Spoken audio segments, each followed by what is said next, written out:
Good afternoon mga ka-farmers. Nandito tayo ngayon sa Barangay Renado, Bayambang, Pangasinan. Nandito tayo sa sibuyasan po ni Mother. Anong pangalan mo, Mother? Manang Remy. Manang Remy, ano? Opo. So ito, nung kailan po na-sprayan po ito, Mother? Kahapon lang po. Kahapon lang po, ano? So nung hindi pa na-sprayan, nung nakita natin itong mga sibuyas na to dumadapa na. So parang si Ate Remy, sabi niya nawawalan na siya ng pag-asa. Buti na lang dumating si Growers Beat 1000 plus. Oo. So inispiran nila, wow, nagulat sila kasi biglang nagtayuan siya.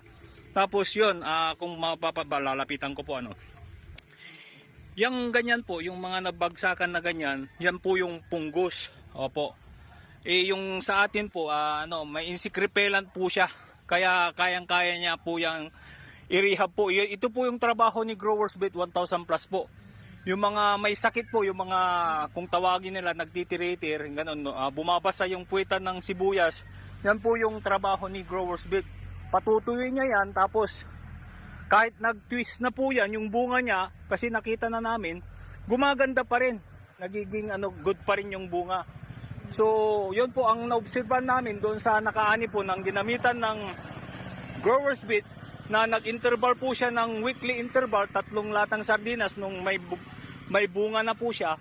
Naka 40 buriki siya at 4 lang po yung pickles. So, naniniwala po kami dito, marami pa ring aanin si Ate po.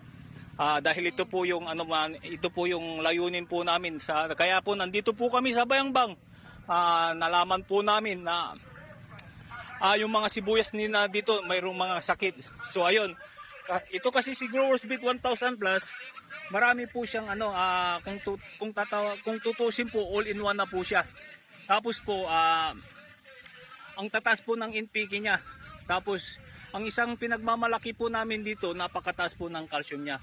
196 mg per kilogram. Tapos may sticker na rin siya. So ibig sabihin po, maulan man o mainit po, protektado po yung kanilang mga pananim. So ayan po, si Ate nagpapatunay po, nakita niya. So nabuhayan po siya. Ate, sigurado kami makakayanin ka ng sagana, babalik siksik liglig umapaw na pagpapala po ang babalik sa iyo. Kaya yun, so maraming salamat mga ka-farmers. Ito po ang aming update sa oras na ito. Tingnan natin, ikutan natin ng konti. Ito, nawalan na talaga sila kasi nagbagsakan na. Oo. So mantakin nyo, 2 days lang, biglang nagtayuan. Oo. Sabi nga ni Ate, kanina nakausap natin, more than 100,000 na daw yung kanilang gastos dito.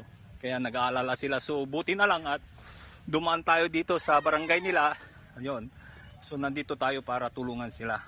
Kaya mga ka-farmers, ito po ang aming update dito sa lugar ng Barangay Renado, Bayambang, Pangasinan. Ayan po mga ka-farmers. To God be the glory po. God bless us all. God bless the farmers of this land.